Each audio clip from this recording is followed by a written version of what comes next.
તારીખ 19 ડિસેમ્બર નાણાં, શહેરી વિકાસ અને શહેરી ગૃહ નિર્માણ મંત્રી કનુભાઈ દેસાઈના હસ્તે આદિજાતિ વિકાસ, ખાદી, કુટીર અને ગ્રામીણ ઉદ્યોગ તેમજ પ્રભારી મંત્રી નરેશભાઈ પટેલની ઉપસ્થિતિમાં વલસાડ વહીવટીતંત્ર દ્વારા આયોજિત સશક્ત નારી મેળાનો પ્રારંભ કરાવ્યો હતો। આ મેળામાં હસ્તકલા, ખાદ્ય પદાર્થ, વનૌષધિ, કૃષિ, દૂધની બનાવટ, ક્રાફ્ટ, ખેતીવાડી, બાગાયત સહિત સખી મંડળીના કુલ 61 સ્ટોલ ઊભા કરવામાં આવ્યા છે। આ અવસરે નાણામંત્રીએ જણાવ્યું કે આત્મનિર્ભર ભારત બનાવવા માટે પ્રધાનમંત્રી નરેન્દ્ર મોદીએ જે પ્રયત્નો કર્યા છે તેમાં સંરક્ષણ ક્ષેત્રનો પણ સમાવેશ થાય છે।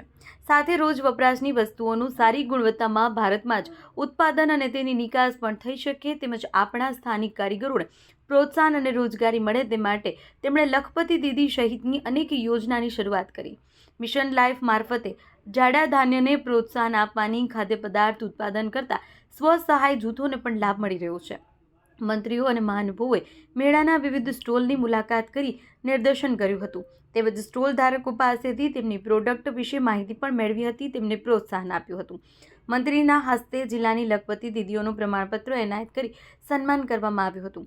કાર્યક્રમમાં વલસાડ ધારાસભ્ય ભરતભાઈ પટેલ, કપરાડા ધારાસભ્ય જીતુભાઈ પટેલ, વલસાડ જિલ્લા કલેક્ટર ભવ્ય વર્મા, જિલ્લા વિકાસ અધિકારી અતિરાગ ચબલોદ, જિલ્લા સંગઠન પ્રમુખ હેમંત કંસારા, સંગઠન મહામંત્રી કમલેશ પટેલ સહિત મહાનુભાવો ઉપસ્થિત રહ્યા હતા।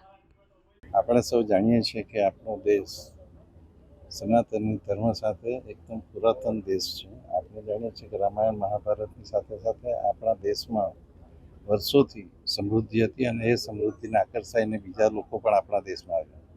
તે સમયે આપણા દેશમાં અનેક વસ્તુઓ બનતી હતી।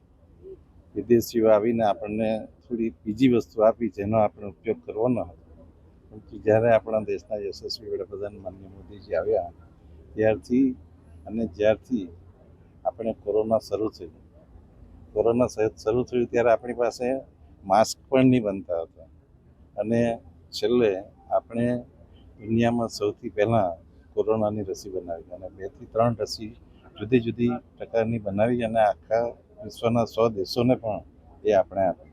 એટલે આત્મનિર્ભર ભારત બનાવવા માટે આપણા પ્રધાનમંત્રીશ્રીએ જે પ્રયત્ન કર્યો એમાં આપણું સંરક્ષણ ક્ષેત્ર પણ આવી ગયું અને સાથે સાથે આપણી રોજ વપરાશની વસ્તુઓ જે આપણા ભારતમાં બને છે, સારામાં સારી ક્વોલિટી થાય છે, આપણે અહીંયાથી પણ એ એક્સપોર્ટ થાય છે, ત્યારે આપણા જ લોકો આપણા કારીગરોને પ્રોત્સાહન આપે, સાથે સાથે રોજગારી પણ વધે અને એમાં ઘણા બધા લોકો જોડાય એ માટે માનનીય મોદીજીએ લખપતિ દીદીની જે યોજના કરી એના અનુસંધાને સમગ્ર દેશમાં લખપતિ દીદીઓનો એક સ્પર્ધા જામી છે અને એના અનુસંધાને આજે પણ અહીંયા લખપતિ દીદીઓને સન્માનવામાં આવ્યા અને ખાસ કરીને મોદીજીએ જે ખોરાક માટે મિશન લાઈફમાં જે જાડા ધાન્ય છે કે આપણે નાગલી કે બાજરો કે એને જે પ્રમોશન આપ્યું છે એના લીધે એની દરેક પ્રોડક્ટ પણ બનવા લાગી છે અને સમગ્ર દેશમાં નહીં પરંતુ વિશ્વમાં પણ આ ધાન્યની આજે માંગ બતાવી રહી છે। આપણે સૌ માનનીય મોદીજીને અભિનંદન આપીએ, આભાર માનીએ અને ગુજરાતના મુખ્યમંત્રી શ્રી જે આગળ ચલાવી રહ્યા છે એમને પણ વંદન કરીએ। આભાર। ખાસ કરીને બંને બાબતની હું ચર્ચા કરું છું। આપણે જે પહેલાં જે જગ્યાઓ પર દરેક સ્ટોલ ઉપર નિરીક્ષણ કર્યું, નારી સશક્તિકરણ ને ધ્યાનમાં રાખીને આપણા યશસ્વી પ્રધાનમંત્રી નરેન્દ્રભાઈ મોદીજી કે આ વખતે આ દરેક રાજ્યની અંદર આ રીતના મેળાનું આયોજન થાય, વધુમાં વધુ મહિલાઓ ભાગ લે અને આપણે બધા લોકોએ જોયું છે કે વલસાડ જિલ્લાની દરેક તાલુકામાંથી બહેનો જોવા મળી અને એક સ્ટોલ અલગ અલગ પ્રકારના હતા, ખૂબ સારી રોજગારી મેળવી રહ્યા છે। કલવાડાનું જે સ્વસહાય જૂથ હતું 1 કરોડથી પણ વધારે ટર્નઓવર કરે છે અને 5 કરોડ સુધીનું એમણે આ વર્ષે લક્ષ્ય આપ્યું છે।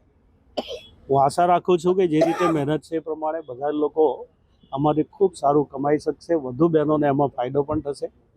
અત્યારે જે જગ્યા પર છું એ મારો પોતાનો વિભાગ છે, ખાદી અને ગ્રામ ઉદ્યોગ।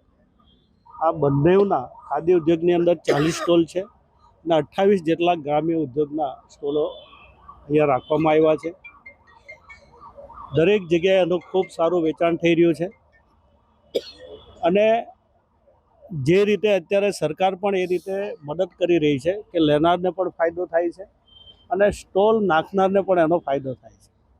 આ બંનેને ધ્યાનમાં રાખીને આ વિભાગ ખૂબ મદદ કરી રહ્યો છે અને હું ચોક્કસ આપના માધ્યમ દ્વારા વલસાડ જિલ્લાના આજુબાજુના લોકોને બધા લોકોને આગ્રહ કરું છું કે એકદમ ખાતરીની ખાદી અને ગ્રામ્ય ઉદ્યોગની અંદર બધા જ આપણા લોકલ જે મંડળો છે એ પોતે દરેક વસ્તુ બનાવે છે. આવો આ મેળાનો પૂરો ફાયદો ઉઠાવો અને આવનારા દિવસોમાં જે રીતે આત્મનિર્ભર ભારત બની રહ્યું છે એમાં ચોક્કસ વોકલ ફોર લોકલની જે આપણે વાત કરીએ છીએ, જો એને વધારે પ્રાધાન્ય આપશું તો આવનારા દિવસોમાં આપણી નવી પેઢીને ખૂબ મોટી રોજગારી મળશે એવી ચોક્કસ મને અપેક્ષા છે. ફરીવાર બધાનો આભાર.